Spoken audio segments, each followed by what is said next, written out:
Hello, this is Zinematic Gaming.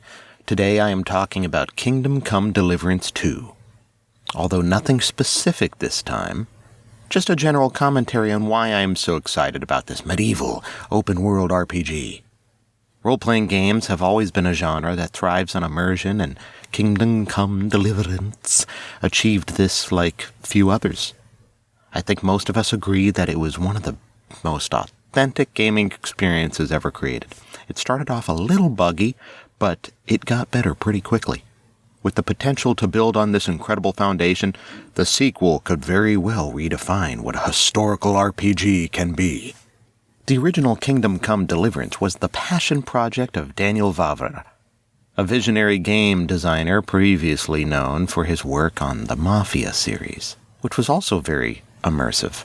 His goal was ambitious, to create a historically accurate RPG set in the 15th century Bohemia, free from the typical fantasy elements like dragons, magic, or wizards.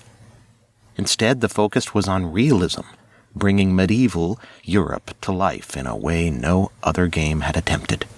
This concept, however, was seen as risky by traditional publishers. Many doubted that gamers would embrace a title devoid of mythical creatures and high fantasy. I don't know why, that just goes to show how stupid they are. Refusing to compromise on their vision, Vavra and his team at Warhorse Studios turned to crowdfunding, launching a Kickstarter campaign in 2014. They asked for 300,000 euros. Wow! And were blown away by the response, raising over 1.1 million from more than 35,000 backers. This overwhelming support not only funded the development, but also cultivated a passionate community eager to see the project succeed. When the game launched in 2018, it immediately stood out for its dedication to realism. Combat system was like nothing seen before, incorporating directional strikes, stamina management, and precise timing. You couldn't just swing wildly or mash buttons. No, instead players had to study their opponents, parry correctly, and think like a real swordsman. Archery, too, was a unique challenge, as there was no aiming reticle, making it a skill players genuinely had to master. Even basic survival was part of the experience. You had to eat, sleep, and maintain your equipment. Your choices mattered, and NPCs reacted to your actions in ways that made the world feel alive. But despite its uniqueness, Kingdom Come Deliverance wasn't without its flaws. The game's limited budget led to technical issues, including bugs and performance problems. The learning curve was steep, and some players found the game inaccessible. However, for those who embraced its quirks, me, the game offered one of the most rewarding and immersive RPG experiences ever made. The success of the game was undeniable, selling over 8 million copies worldwide. This achievement allowed Warhorse Studios to grow from a small team of 11 to a company of 250 developers, armed with the resources and expertise to take their vision to the next level. The game's map is set to be twice the size of the original game.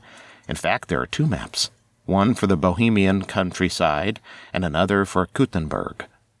Kuttenberg is twice the size of Rete in the first game.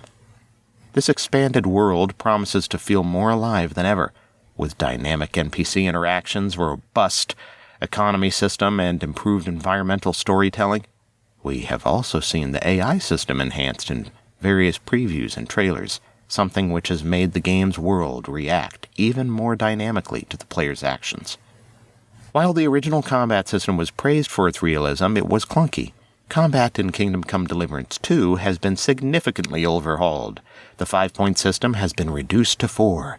We already made a video on the combat, check that out. The sequel introduces more fluid movements while retaining the tactical depth that made battles so engaging. I am looking forward to crossbows and early firearms, and since Henry is no longer a peasant that can't hold a sword, I'm looking forward to not getting my butt kicked all the time, too.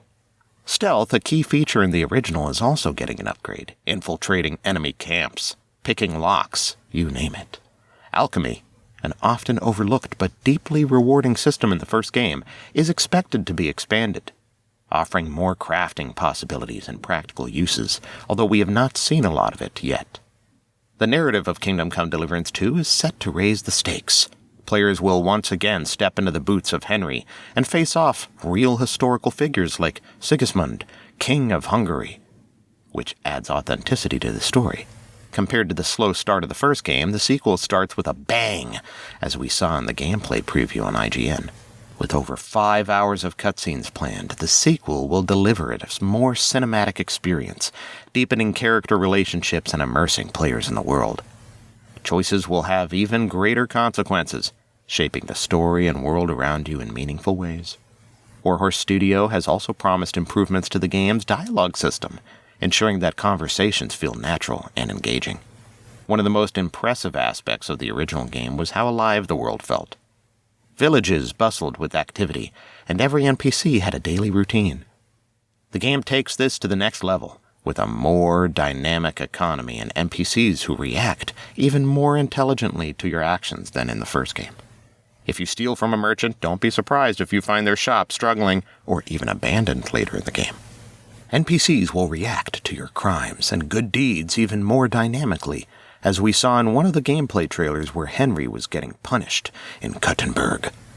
Using the latest version of CryEngine, the sequel boasts stunningly realistic graphics, from the rolling hills of Bohemia to the detailed interiors of medieval castles. One of the most heartwarming aspects of Warhorse Studios' approach is their dedication to the community that supported them from the beginning. Backers of the original campaign, who pledged at certain tiers, have been promised a free copy of the sequel. In many ways, Kingdom Come Deliverance 2 feels like the game Warhorse Studios always wanted to make to begin with. With better funding, a larger team, and the lessons learned from the original, the sequel has the potential to be a masterpiece. It's not just about fixing the flaws of the first game. It's about building on its strengths and pushing the boundaries of what a historical RPG can achieve. Let me know what you think. As I said, this was a general commentary video and nothing specific. Give us a like and subscribe if you enjoyed the channel, or if you'd like to sleep to my voice.